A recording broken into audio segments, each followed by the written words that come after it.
இந்த ஒரு விஷயத்தை நீங்க தியாகம் செய்யும் போது நீங்க எதிர்பார்த்த எத்தனையோ விஷயங்கள் உங்க வாழ்க்கையில இனி நடக்கும். கடவுள்கிட்ட உண்மையா மட்டும் இருங்க. போலியான பக்தியை வெளிப்படுத்தி அதுதான் உண்மைன்னு சொன்னீங்கன்னா கடவுள் நிச்சயமாக உங்களை கைவிடுவார். நீங்க பாவம், என் வாழ்க்கையில ஏமாந்துட்டேன் அப்படின்னு ஒரு பரிதாபத்தை ஏன் தேடிக்கிறீங்க? இந்த சுய பரிதாபத்தை தேடுறதால உங்க வாழ்க்கையில அடுத்த சில அடிகளில் ஒரு பள்ளம் இருக்கும். அந்த பள்ளத்தில் விழுந்து காணாமல் போய்விடுவீர்கள். சாயப்பா சொல்றத உண்மையான நம்பினீங்கன்னா இங்க வாழ்க்கையில ஜெயிச்சிங்க. இல்லை என்னமோ அதெல்லாம் இல்லை அப்படின்னு சொன்னீங்கன்னா வாழ்க்கையில இனி படாத சித்திரவதைகளையும் பட வேண்டிய நிலையும் காலமும் வந்து சேரும். இது உங்களுக்கு விடுக்கப்பட்ட இறுதி எச்சரிக்கையாக கூட இருக்கலாம். இனி என்ன செய்யணுன்றத உங்க கையில சாயப்பா இந்த பதிவின் மூலமா கொடுத்துட்டாருன்றதை மட்டும் மறக்காதீங்க.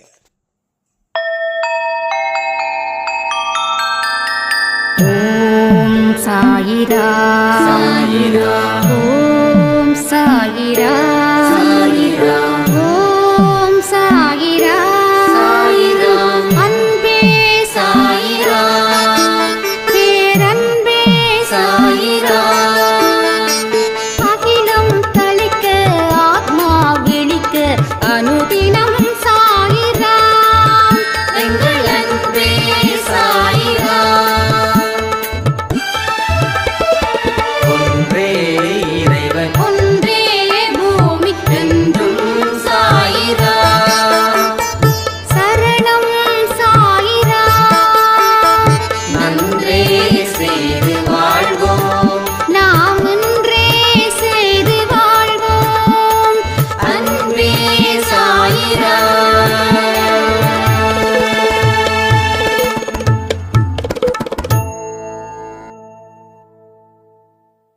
சாய்ராம்.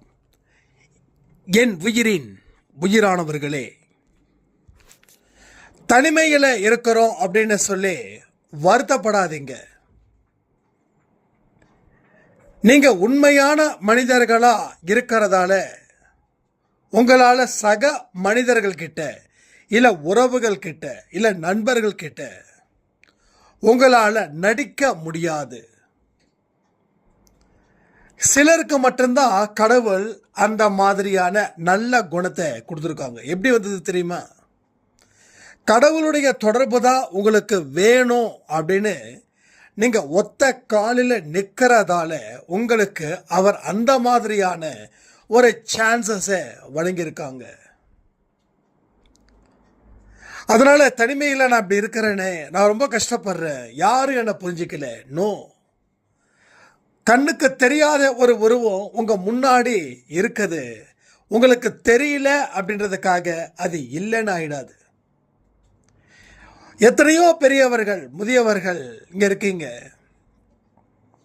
உங்களுக்குள்ள மனசுல இருக்கக்கூடிய 1008 குழப்பம், பயம் எல்லாத்தையும் கடவுள்கிட்ட ஒப்படைச்சிடுங்க. கடவுள்கிட்ட ஒப்படைக்கும் போது கூடுதல் பலம் கிடைக்கும், பலகீனம் போயிடும். சில பேர் தன்னுடைய பலத்தை தெரிஞ்சுக்காம பலகீனம் தான் இருக்குதுன்னு நினைச்சு வாழ்ந்துகிட்டு இருக்காங்க. ஸோ பலகீனத்தை பலத்தால் முறியடிக்க முடியும். பலகீனத்தை நிச்சயமா வளர விடக்கூடாது. அதை வளர விட்டா அது ஒட்டுமொத்தமா நம்மளை அழிச்சிடும். கடவுளே நேருக்கு நேராக வந்து நின்னா கூட அந்த பலகீனம் இருக்கிற ஒருவனால் கடவுள் சொல்வதை கூட கேட்க முடியாம போயிடும். அதனால சாயப்பா நம்ம கூட இருக்கிறாரு அப்படின்ற ஒரு விஷயத்தை நீங்க தெளிவா நம்பணும். எப்ப நம்பணும் தெரியுமா? எப்பெல்லாம் ஆபத்து காலத்துல இருக்கீங்களோ, எப்பெல்லாம் யாருமே இல்லைன்னு நினைச்சு வாழ்றீங்களோ, அப்ப எல்லாம் அவர் இருக்கிறாரு, அவர் இருக்கிறாரு, அவர் இருக்கிறாரு. அதுல மட்டும் உங்களுடைய மனதை கவனத்தில் வையுங்கள். ஸோ இவ்வளோ தூரம் நம்ம சொல்றோமே, நீங்க செஞ்சிருக்கீங்களா? இன்னைக்காவது நீங்க செஞ்சிருந்தீங்க அப்படின்னா நிச்சயமா நீங்கள் வாழ்க்கையில் நிச்சயமாக பாஸ் ஆகிருப்பீங்க.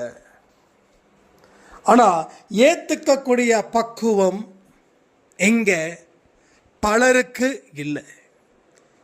கடவுளை கான்ஃபிடெண்ட்டாக இருக்கும்போது ஏற்றுக்கிறோம். கொஞ்சம் கான்ஃபிடென்ட் லெவல் குறையும் போது நாம் ஏற்றுக்க மறுக்கிறோம். இதுவும் உண்மை. ஒரு சாயிராம் ஏங்க ஆரத்தி சச்சரிதம் படிக்கல, என்ன பிரச்சனை அப்படின்னு கேட்டால் ஒரே வார்த்தை சொல்கிறாங்க, பிரச்சனைகள் ஜாஸ்தியாக இருக்கிறதால என்னால் ஆரத்தி சச்சரித்திரம் படிக்க முடியல, ஆரத்தி எடுக்க முடியல. இது எனக்கு ரொம்ப வியப்பாக இருக்குது. சரி, அவங்க தான் அப்படின்னு பார்த்தா நிறைய பேர் ஒரு மிகப்பெரிய ஒரு துன்பத்தில் இருக்கும்போது, ஒரு ஆபத்து காலத்தில் இருக்கும்போது யாரும் அதை சரியாக பண்ணலை அப்படின்றத நான் தெரிஞ்சுக்கிட்டேன். நல்லா புரிஞ்சுக்கோங்க, உங்கள் வாழ்க்கையில் பிரச்சனைகள் தீர்க்கணும்னா ஒரு பலம் வாய்ந்தவரால் தானே முடியும். அப்போ உங்கள் வாழ்க்கையில் இருக்கக்கூடிய பிரச்சனைகளை தீர்க்கணும்னா அது கடவுளால் தானே முடியும். அப்போ கடவுளை அழைக்கணும் அப்படின்னா இந்த விஷயத்தை செய்தால் தானே அது நடக்கும். அப்படி இல்லைன்னா வாழ்க்கையில் எது நடக்கும்? ஸோ நீங்கள் என்ன நினைக்கிறீங்களோ அது நடக்காமலே போயிடும். ஸோ மறுபடியும் சொல்கிறேன், இன்னமும் ஒரு சிறப்பான ஒரு புரிதலோட ஒரு வாழ்க்கையை நீங்கள் ஆரம்பித்தே ஆகணும். ஆரம்பித்து ஆகக்கூடிய ஒரு கட்டாயத்தில் நீங்கள் இருக்கீங்கன்றத நிச்சயமாக நீங்கள் மறக்காதீங்க. ஏன்னா திரும்ப திரும்ப திரும்ப திரும்ப கடவுள் வாய்ப்புகள் வழங்கப்பட மாட்டார். ஒரு மனுஷனுக்கு இவ்வளவு எக்ஸாம் எழுதலான்னு சொல்லி ஒரு கணக்கு இருக்குது. ஒரு 3 தடவை எழுதலாம், 4 தடவை எழுதலாம். வருஷம் போலாம் நீ எக்ஸாம் எழுதலாம், நான் உனக்கு வாய்ப்பு கொடுக்குறேன். ஸோ யாரும் கொடுக்க போகிறது இல்லை. ஸோ ப்ராக்டிக்கல் லைஃப்பும் ஸ்பிரிச்சுவல் லைஃப்பும் கிட்டத்தட்ட ஒன்று தான். ஸோ கடவுள் என்ன சொல்லுவார்? என் வாழ்க்கையில் வெளிச்சத்தை ஏற்படுத்துவாரா? இந்த கேள்விக்கு ஒரே பதில், நீ வெளிச்சம் பெறணும் அப்படின்னா நீ முயற்சிகள் செய்யணும். முயற்சிகள் செய்தால் கடவுள் உனக்கு வெளிச்சத்தை கொடுப்பார். நீ முயற்சிகளை செய்யலை அப்படின்னா கடவுள் உனக்கு இருட்டை மட்டும் கொடுப்பார். ஏன் நிறைய பேருக்கு நல்ல மனுஷனாக வாழ்ந்தும் ஏன் கடவுள் எதையும் கொடுக்கலைன்னா அதுக்கு ஒரே காரணம், அவர்கள் நல்லவர்களாக மட்டும் வாழ்ந்தார்களே தவிர அவர்கள் போதிய முயற்சியும் போதிய உழைப்பும் போதிய ஒரு தியாகத்தையும் அவர்கள் செய்யவில்லை. தியாகம்னா என்ன தியாகம்? தூக்கத்தை தியாகம் பண்ணணும், அளவுக்கு மீறின சாப்பாடை தியாகம் பண்ணணும், ருசியை ஏற்படுத்தக்கூடிய சாப்பாடை தியாகம் பண்ணணும். ரொம்ப அழகான ஒரு வார்த்தை சச்சரித்திரத்தில். ஏதோ ஒரு பக்தர் தன்னுடைய தேவைகள் பூர்த்தி ஆகிற வரைக்கும் நான் இனிப்பை எடுத்துக்க மாட்டேன் அப்படின்னு சொல்லி சாயப்பா கிட்ட பிரார்த்தனை பண்ணியிருக்கார். அப்போது அவர் என்ன பண்ணுறாரு? ருசியை தியாகம் பண்ணுறாரு. தியாகம் பண்ணதால் அவருக்கு கிடைச்சது ஜாக்பாட். ஒரு பெரிய வரத்தை சாயப்பா கொடுத்தாங்க. இதெல்லாம் எப்படி நடக்குது? நீ தியாகம் செய், நீ தியாகம் செய். அதாவது நான் 2 நாள் 3 நாள் சாப்பிடாம அப்படி கிடையாது. நீ உயிர் வாழணும். உயிர் வாழ்வதற்கு உண்டான அடிப்படை விஷயங்களை செய். ஆனால் உன்னோட ருசியையும் உன்னுடைய சோம்பேறித்தனத்தையும் நீ தியாகம் செய். நீ தியாகம் செய்ய ஆரம்பிச்சிட்டா உனக்கு எந்த மாதிரியான ஒரு வரத்தை நான் உனக்கு கொடுக்கணுமோ அந்த வரத்தை நான் உனக்கு நிச்சயமாக கொடுப்பேன். நாம் இந்த 48 நாள் பயிற்சியில் நம்ம நிறைய விஷயங்களை கடவுள் மாற்றினார். ஒரு கிட்டத்தட்ட எனக்கு தெரிஞ்ச வரைக்கும் ஒரு 10 இருந்து 15 பேருக்கு திருமணத்துக்கு கன்ஃபார்ம் ஆச்சு. அதில் நானும் ஒருத்தன் உங்களுக்கு தெரியும். இன்னும் ஒரு 5-6 பேருக்கு கன்சீவ் ஆனதுக்கு உண்டான ஒரு மிராக்கிள் நடந்தது. இன்னும் ஒரு 8லேருந்து 10 பேருக்கு பிரிஞ்சிருந்த கணவன் மனைவி சேர்ந்தாங்க. ஏன் நடந்துச்சு? எதுக்கு நடந்துச்சு அப்படின்னா, நாம் நமக்கு பிடிச்ச விஷயத்தை 48 நாட்கள் தியாகம் செஞ்சதால வந்த ரிசல்ட்டு. அதனால பெற்ற ரிசல்ட்டு தான் இந்த ரிசல்ட்டு. அப்போ என்ன விஷயங்கள் நடக்கணும் அப்படின்னாலும் அதற்கு பின்னாடி ஒரு முயற்சியும் ப்ளஸ் உழைப்பு ப்ளஸ் தியாகம் செய்ய தயாராக இருந்தால் உங்கள் வாழ்க்கையில் எல்லாமே கிடைக்கும். அப்போது நான் நல்லவன் தான் அப்படின்னும் போது நான் முயற்சி செய்யலை, நான் உழைக்கலை, நான் தியாகம் செய்யலை, ஆனால் எனக்கு நான் நினச்சது எல்லாத்தையும் கடவுள் நடத்தி கொடுத்துடணுமா? இந்த கேள்விக்கு ஆன்சர் பண்ண முடியுமா? அப்போ இந்த கேள்விகள் முட்டாள்தனமானது. நீ என்ன செஞ்ச, நீ என்ன செஞ்ச, நீ எதை சிறப்பாக செஞ்ச, நீ எதை சிறப்பாக செஞ்சு நான் என்ன கொடுக்கல, அதுக்கப்புறம் என்னோட கோயிலுக்கு வா சண்டை போட. பட் எதுவுமே செய்யாம நான் உனக்கு கொடுக்கல கொடுக்கல கொடுக்கல அப்படின்னா நான் உன்னை கை கழுவுறதுக்கு சமமா போயிடும். உன்னை கை விடணுமா இல்லை வேண்டாமா அப்படின்ற ஒரு இடத்துல என்னை சிக்க வச்சு எனக்கு ஒரு தர்ம சங்கடத்தை நீ ஏற்படுத்திடாத. எல்லாமே நல்லபடியாக நடக்கணும் அப்படின்னு நான் உன் கூட இருக்கேன். ஆனால் முன் யோசனை இல்லாமல் பின் யோசனை இல்லாமல் எதை பற்றியும் யோசிக்காம நீ பாட்டுக்கு உனக்குன்னு ஒரு புதிய வழியை ஏற்படுத்தி அதில் பயணம் செய்தால் ஆபத்தில் சிக்கிக்கிட்டா நான் என்ன பண்ண முடியும்? நான் நிறைய விஷயத்த சொல்கிறேங்க, ரொம்ப ஆணித்தரமாக சொல்கிறேன். நம்ம என்னதான் சாமியை வணங்கினாலும் 1000 தோப்புக்காரனோ 1,00,000 தோப்புக்காரனை போட்டாலும் தலைமையில தேங்காய் அடித்து பரிகாரத்தை செஞ்சாலும் ஒன்று அவருடைய பார்வை இல்லைன்னா இங்கே எதுவுமே நடக்காது. ஒரு பெரிய பஸ் இருக்குது, அதில் 60 பேர் ஏறியாச்சு. அந்த 61ஆவதா ஒருத்தர் ஏறினாதான் அந்த பஸ்ஸே ஓடும். யார் தெரியுமா? பஸ்ஸை ஓட்டக்கூடிய டிரைவர். அதே போலதான் இங்கே எத்தனை விசேஷமான பூஜைகள் நீங்கள் நடத்துங்க, விடிய விடிய சச்சரித்திரம் படிங்க, இன்னும் என்னென்ன வழிமுறைகள் இருக்கோ அத்தனை வழிமுறைகளையும் ஏற்படுத்துங்க. ஆனால் அவருடைய பார்வை இருக்குதான்றதையும் பாருங்க. நம்ம வாழக்கூடிய வாழ்க்கையில் நாம் எதை ஃபாலோ பண்ணுறோமோ அதை வச்சே கண்டுபிடிச்சிடலாம் அவர் நம்ம கூட இருக்கிறாரா, அவர் நம்ம கூட இல்லையா. ஜஸ்ட் எனக்கு ஒரு பரிசோதனை பண்ணி பார்க்கலாமா? நான் சொல்லக்கூடிய கேள்விகளுக்கு பதில்கள் சொல்ல முடியுமா? நீங்கள் எந்தெந்த மாதிரியான பதில்கள் சொல்கிறீங்களோ, நான் எவ்வளோ கேள்வி கேட்குறேனோ அத்தனை கேள்வி அதில் முக்காவாசி எஸ் சொன்னீங்கன்னா கடவுள் உங்கள் கூட இருக்கிறார். நோ சொன்னீங்க அப்படின்னா கடவுள் உங்கள் கூட இல்லை. இல்லாதவரை கொண்டு வரலாம், இருக்கிறவரை தக்க வச்சுக்கலாம். உங்கள் வாழ்க்கை முடிஞ்சிடுச்சுன்னு நினைக்கிறீங்களா? முதல் கேள்வி. ரெண்டாவது, சாய்பாவுக்கு செய்யக்கூடிய பணிவிடைகள், சச்சரித்திரம், ஆரத்தி, இந்த 2 மெடிடேஷன் அண்ட் பிராணாயாமம் அதை விட்டுருங்க. இந்த ஆரத்தியும் சச்சரித்திரமும் நீங்கள் தொடர்ந்து செய்கிறீங்களா? கேள்வி நம்பர் 2. கேள்வி நம்பர் 3, அடுத்தவர்களுக்காக நீங்கள் பிரார்த்தனை செய்கிறீங்களா? கேள்வி நம்பர் 4, அடுத்த மனிதர்களுக்காக உதவிகள் செய்கிறீங்களா? கேள்வி நம்பர் 5, பிறருடைய வெற்றியை உங்கள் வெற்றி போல் சந்தோஷமாக கொண்டாடுறீங்களா? கேள்வி நம்பர் 6, அடுத்தவங்க மீது பொறாமையும் கோபமும் படுகிறீர்களா? இந்த கேள்விகளுக்கு எத்தனை ஆம் என்று சொல்லியிருக்கீங்க, எத்தனை இல்லை என்று சொல்லியிருக்கீங்களோ அதை பொறுத்து தான் கடவுள் உங்களுடன் இருக்கிறாரா, உங்களுடன் இல்லையா. நான் 6 7 கேள்வி கேட்டேன். அந்த 6ல்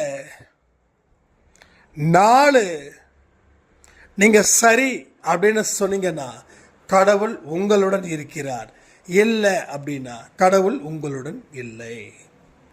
ஆரத்தி சச்சரிதம் படிக்கல, ஆனால் மற்றவங்களுக்காக பிரார்த்தனை பண்ணுற, மற்றவங்களுக்காக உதவிகள் தேடி சென்று வணங்குற, என்னைக்குமே வாழ்க்கை முடிஞ்சிடுச்சுன்னு நினைக்கல, இன்னைக்கு வரைக்கும் சந்தோஷமா இருக்கிற அப்படின்னாலும் நீங்க பாஸ். பட் உங்களுடைய பதில்களை வச்சுதான் உங்க கூட தலைவர் இருக்கிறாரா இல்லையா அப்படின்றத நாம முடிவு பண்ண முடியும். இதெல்லாம் நீங்க இவ்வளவு தூரம் கஷ்டப்பட்டு அன்பே சாயில வந்திருக்கீங்க. ஸோ வெறுங்கையோட நீங்கள் இருக்கக்கூடாது இல்லை. அப்போ வெறுங்கையோட ஏன் இருக்கிறீங்க அப்படின்றதையும் நீங்கள் முழு மனதோட தெரிஞ்சுக்கணும் இல்லை. தெரிஞ்சுக்கிட்டா தானே உங்களால் அடுத்த கட்டத்துக்கு நகர முடியும். அப்போ தெரிஞ்சுக்க நீங்கள் 100% முயற்சி பண்ணுங்க. அதன்படி அடுத்த கட்டத்தை எந்த மாதிரியான ஒரு நகர்வுகளை நகர்த்த முடியும் அப்படின்றதையும் நம்ம முடிவு பண்ணிக்கலாம். அப்போ நான் பலகீனமானவன் இல்லை அப்படின்ற ஒரு விஷயமும் உங்க முயற்சியின் மூலமாக கடவுள் உங்களுக்கு தெரியப்படுத்துவார். கடவுள் நான் சொல்றதெல்லாம் கேட்கிறாரா, நான் எதிர்பார்த்ததெல்லாம் கொடுக்கிறாரா அப்படின்ற ஒரு கேள்விகள் உங்க மனசுக்குள்ளே வரலாம், வந்திருக்கலாம், இல்லை இந்த 13 வரலாம். இப்போ ஏன் கொடுக்கல, எதற்கு கொடுக்கலன்னா உங்களுடைய வழிமுறைகள் தவறாக இருக்கிறது. உங்களோட வாழ்க்கையோட தத்துவம் புரியாமலே இருக்குது. நீங்க இன்னைக்கு நாளைக்கு வச்சு கணக்கு வைக்கிறீங்க. கடவுள் உங்களை பல ஜென்மத்தை பேஸ் பண்ணி கணக்கு வைக்கிறார். அதனால உறுதியான தன்மையோட கடவுளுக்கு முன்னாடி வந்து நில்லுங்க. கடவுளே உங்களை காப்பாற்றக்கூடிய மிகப்பெரிய ஆதாரமா இருக்கிறாரு. இது நாள் வரைக்கும் உங்க வாழ்க்கையில நடந்த அத்தனை விஷயத்துக்கும் கடவுளால தான் நான் இந்த இடத்துக்கு வந்திருக்கேன்.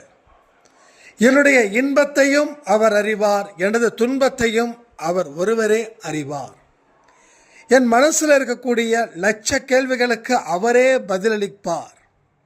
இந்த மாதிரியான உறுதியான தன்மையில் நீங்க அவருக்கு முன்னாடி வந்து நின்னீங்கனாவே போதும். அது ஆரம்பத்தில் கொஞ்சம் கஷ்டம், ஆனால் போக போக உங்களுக்கு கிடைக்க வேண்டிய அத்தனை நல்ல விஷயங்களும் உங்க வாழ்க்கையில தொடர்ந்து உங்களுக்கு கிடைக்கும். எதுவாக இருந்தாலும் நம்ம அன்பே சாயில முன்னாடி போறது தான் கஷ்டம். ஏன்னா நம்ம பின்னாடியே இருந்து பழகிட்டோம். ஸ்கூலில் கூட பார்த்தீங்கன்னா 4 பேர் தான் வந்து கை தூக்குவாங்க, மீதி 40 பேரும் கை தூக்க மாட்டாங்க. அந்த 40 பேருக்கு தெரியாதுன்னு அர்த்தம் இல்லை, தெரியும், ஆனால் சொல்ல தயக்கம். சரியா? அதே போலதான் இங்கேயும் உங்களால் வாழ முடியும், ஆனால் வாழ்வதற்கு அந்த ஆரம்பம் இருக்கே அது தயக்கமாக இருக்குது, வேற ஒன்றுமே கிடையாது. இதை நீங்கள் உறுதியாக நம்புங்க. நான் சீரியஸாக பேசிகிட்டு இருக்கேன். நான் வந்து சும்மா ஃபேக்காக பேசலை, உண்மைக்கு எதிராக பேசலை, நான் சீரியஸாகவே பேசிகிட்டு இருக்கேன். ஏன் அப்படின்னா வாழ முடிய வேண்டிய இடத்துல கூட நாம் தோத்துக்கிட்டு இருக்கோன்னா அதை விட ஒரு மோசமான வாழ்க்கையை யாராலையும் வாழ முடியாது இல்லையா? ஸோ எவ்வளவு அற்புதமான, எவ்வளவு கண்ணியமான, எவ்வளவு ஒரு சிறப்பான ஒரு வாழ்க்கை, எவ்வளவு அற்புதமான தேடுதல், அத்தனையும் இங்கே கொட்டி கொட்டி கொட்டி கிடக்குது. ஆனால் நாம் எதையும் முயற்சி பண்ணாமல் நாம் பின்னாடியே போயிட்டு இருந்தா என்ன அர்த்தம்? ஓரளவுக்கு பின்னாடி போயிடாதீங்க. ஏன்னா ஒரு பெரிய பள்ளம் அங்கே இருக்குது. அந்த பள்ளம் நம்மளை முடிச்சிடும், அந்த பள்ளம் நம்மளை முடிச்சிடும். ஸோ இப்போ பின்னாடி பின்னாடி பின்னாடி தான் போயிட்டே இருக்கோம். இன்னும் சில அடிகள் தான், அந்த அடிகளை எடுத்து வைக்க வேண்டாம் அப்படின்றது தான் சாயப்பாவோட விருப்பம். அந்த விருப்பத்தை நீங்கள் இன்றைக்கி கண்டிப்பாக நிறைவேற்றணும். கொஞ்சம் முன்னுக்கு வர முயற்சிகள் பண்ணுங்க. ஏன்னா முன்னுக்கு வந்தால் தான் முன்னேற்றம், பின்னுக்கு வந்தால் அது முன்னேற்றமாக ஆகாது. ஸோ கடவுளுடைய அருமை, கடவுளோட பெருமை, கடவுளுடைய பலம், இது எல்லாத்தையும் நம்ம எப்போ தெரிஞ்சுக்க முடியும்? ஒரு சாராம் சொன்னாங்க, என் வாழ்க்கையில் நான் வாழணுன்றதை தாண்டி கடவுள் எவ்வளவு பலம் வாய்ந்தவர் அப்படின்னு நான் சிந்திக்க ஆரம்பிச்சிருக்கேன். இது சரியா இது தவறா அப்படின்னு சொல்லி கேட்டாங்க. அப்போ தான் எனக்கு ஒரு விஷயம் தோணுச்சு. நம்மளும் பல வருஷத்துக்கு முன்னாடி அதுதானே யோசித்தோம். நம்மளும் கடவுளை சரியா அவர் நம்மளை வாழ்க்கையில் பலத்தை கொடுப்பாரா கொடுக்க மாட்டாரா அப்படின்னுலாம் நம்ம நிறைய கேள்விகள் கேட்டோம். அந்த கேள்விகள் கேட்கும்போதே நமக்குள்ள ஒரு புரிதலும் நமக்குள்ள ஒரு நம்பிக்கையும் வருவதற்கு உண்டான ஒரு வழிதான். ஸோ இந்த மாதிரி கேள்விகள் யார் யாருக்கு வந்திருக்குதுன்றதையும் கமெண்டில் கமெண்ட் பண்ணுங்கள். ஸோ கடவுள் பலம் வாய்ந்தவர், அவர் பலம் வாய்ந்தவரா இல்லையா அப்படின்னா என்னோடய வாழ்க்கையில் நான் எப்படி கண்டுபிடிக்கிறதுன்ற ஒரு கேள்விகள் உங்கள் வாழ்க்கையில் வந்திருந்துச்சுன்னா எஸ் வந்திருக்குது அப்படின்னு சொல்லுங்கள். வரலை அப்படின்னா இந்த கேள்விகளை மனசில் நினச்சி அதற்கு தகுந்தது போல் ஒரு வாழ்க்கையை செட்டப் பண்ணுங்கள். நம்ம வாழ்க்கையில் என்ன பண்ணணும்? சில விஷயங்களை அனலைஸ் பண்ணணும். ஏன் அனலைஸ் பண்ண சொல்கிறோம் அப்படின்னா, ஏதாவது ஒரு புரிதலை ஏற்படுத்துகிறோமா, புரிதலை ஏற்படுத்தி அதற்கு தகுந்த மாதிரியான ஒரு வாழ்க்கையை நாம் வாழ்கிறோமா? ஸோ இதற்காக தான் ஒரு புரிதல், ஒரு தேடுதல். இந்த புரிதலையும் தேடுதலையும் நீங்கள் செய்ய செய்ய உங்கள் வாழ்க்கையில் ஒரு மிகப்பெரிய ஒரு உற்சாகமும் ஒரு மிகப்பெரிய ஒரு வெற்றியும் அது உங்களை வந்து அடைகிறது.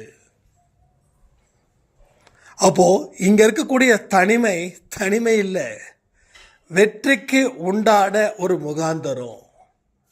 உங்களை யாரும் தவிக்க விடலை. தவிக்க விட்டுறதா நீங்கள் நினச்சிட்டு இருக்கீங்க. உங்களை யாரும் தவிக்க விடலை.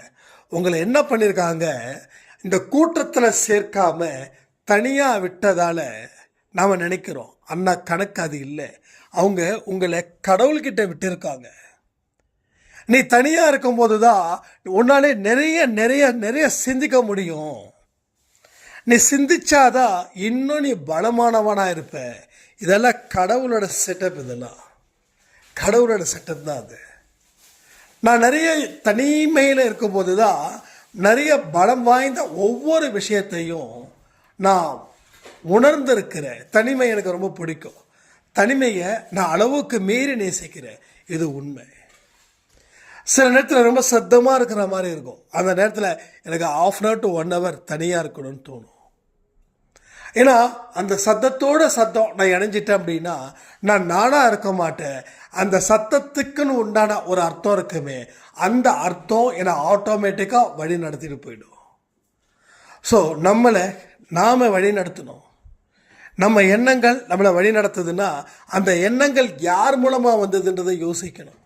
அந்த எண்ணங்கள் பிறரால் வந்துச்சு அப்படின்னா அது ரொம்ப ரிஸ்க். அது பிறர் தங்களை என்ன செய்கிறாங்க, இன்னமும் நம்மளை அதிகப்படுத்திக்கிறாங்கன்னு அர்த்தமாயிடுது அந்த இடத்துல. ஸோ இந்த விஷயத்தை எல்லாத்தையும் நீங்கள் சிறப்பான ஒரு இடத்துல கொண்டு போய் சேர்த்து பாருங்களேன். உங்கள் வாழ்க்கையில் மிகப்பெரிய ஒரு பிரம்மாண்டமான ஒரு வெற்றியை உங்களால் ஏற்படுத்த முடியும். அந்த இடத்துக்கு அழைச்சிட்டு போகிறது தான் அன்பேசாயோடைய முக்கியமான ஒரு குறிக்கோள். எதுக்குங்க நம்ம இந்த சேனல் ஆரம்பித்தோம்? சும்மா டைம் பாஸ்க்காக பேசுறதுக்கா? என்ன, கடவுள் எனக்கு கொடுத்ததை உங்களுக்கும் அவர் கொடுக்கணும். ஏன்னா நான் ஆரம்பிக்கும் போது நிறைய பேர் வந்து என்கிட்ட ஃபேஸ்புக்கில் காண்டாக்ட் பண்ணாங்க. ஃபேஸ்புக்கில் இப்படி ஒரு பிரார்த்தனை பண்ணுங்க அப்படி இப்படின்னு சொல்லி. அப்போ நான் பண்ணேன். எகைன் வந்து என்னங்க பிரார்த்தனை செஞ்சோம், பலன் அளிக்கலை, என்ன பண்ணலாம்? அப்போ நான் திருப்பி சொன்னேன், இல்லைங்க இது மாதிரிலாம் கொஞ்சம் பண்ணுங்கள், இன்னும் கொஞ்சம் சாய்ப்பாக்கிட்ட க்ளோஸாக இருங்க. வாழ்க்கையில் இந்த சின்ன சின்ன பிரச்சனைகளை பார்த்துலாம் பயப்படாதீங்க. அந்த பிரச்சனையை பார்த்து பயந்தீங்க அப்படின்னா உங்களால் சாய்ப்பாக்கிட்ட நெருங்க முடியாது. ஸோ நெருக்கம் இங்கே ரொம்ப முக்கியம். அப்போ தான் உலகத்தில் இருக்கக்கூடிய இந்த பயம் அது இது எல்லாத்தையும் நம்ம வேறு பக்கம் கொண்டு போக முடியும். அதனால் பார்த்து கரெக்டான முறையில் நீங்கள் செஞ்சிட்டிங்கன்னா இங்கே பெரிய ஒரு அற்புதத்தை உங்களால் உருவாக்க முடியும். அப்போது நம்ம சொன்ன சில வழிகள் அவங்க செய்யும்போது அது சாய்ப்பாக்கிட்ட ஒரு நெருக்கத்தை ஏற்படுத்துனாங்க. அதுக்கப்புறம் அவங்க மனசில் பிரச்சனைகள் தீராமலே, நல்லா புரிஞ்சுக்கோங்க, ப்ராப்ளம் தீராமலே மனசில் பாரம் குறையுது. ஸோ கடவுளை வணங்குறவங்க, கடவுள் நம்மக்கிட்ட நெருங்கி இருக்காருன்னா இதன் மூலமாக தெரிஞ்சுக்கலாம் உன்னோட ப்ராப்ளத்தை அவர் தீர்க்கலை. ஸோ ப்ராப்ளத்தை தீர்த்தா ஆட்டோமேட்டிக்காக எல்லோருடைய பாரமும் குறையும். ஆனால் ப்ராப்ளத்தை தீர்க்காமலே பாரம் குறையுது. அதாவது வெற்றி வந்தால் பாரம் குறையும், ஆனால் தோல்விகளில் இருக்கும்போதும் பாரம் குறையுது. அப்போ தான் அங்கே சிந்திக்க ஆரம்பிக்கணும். ஸோ இதெல்லாம் சொன்னதுக்கப்புறம் ரெடி ஆனாங்க. அப்போது கடவுளை கிட்ட நெருங்கினாவே கடவுள் நம்ம பாரத்தை குறைக்கிறாருன்னா இதை எத்தனையோ உலகத்தில் சாய்ப்பாவை வணங்கக்கூடிய அவருடைய பக்தர்களுக்கு, அவரோட குழந்தைகளுக்கு நாம் ஏன் இந்த விஷயத்தை அவங்கக்கிட்ட சொல்லக்கூடாது? ஏன் கடவுள் உங்களுக்கு கொடுக்காம இருக்கிறாருன்னா இந்த மாதிரியான பல விஷயங்கள் உங்கள் மனசிலையும் உங்கள் சொல்கள் மூலமாகவும் உங்கள் செயல்கள் மூலமாகவும் பரவி கிடப்பதினால், பரவி இருக்கிறதால தான் இந்த மாதிரியான விஷயங்கள் எல்லாமே நடக்குது.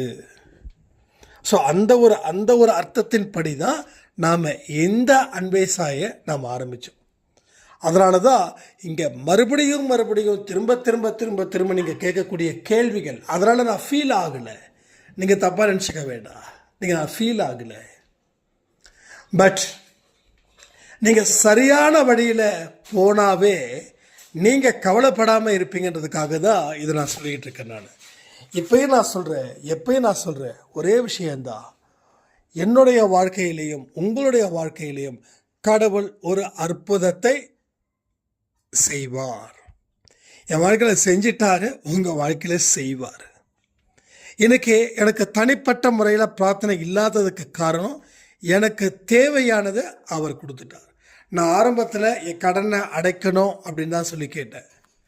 என்னோடய கடனை நான் அடைக்கணும், கடன் இல்லாத ஒரு வாழ்க்கையை வாழணும், அது கூட கேட்கல. கடனை அடைக்கணும்னு தான் கேட்டிருப்பேன். எஸ், கடன் இல்லாத ஒரு வாழ்க்கையை வாழணும் தான் கேட்கவே இல்லை. ஆனால் ஒரே ஒரு பிரார்த்தனை தான் வச்சேன். அதற்கு அப்புறம் அவர்கிட்ட நான் ரொம்ப க்ளோஸாக இருந்தேன்.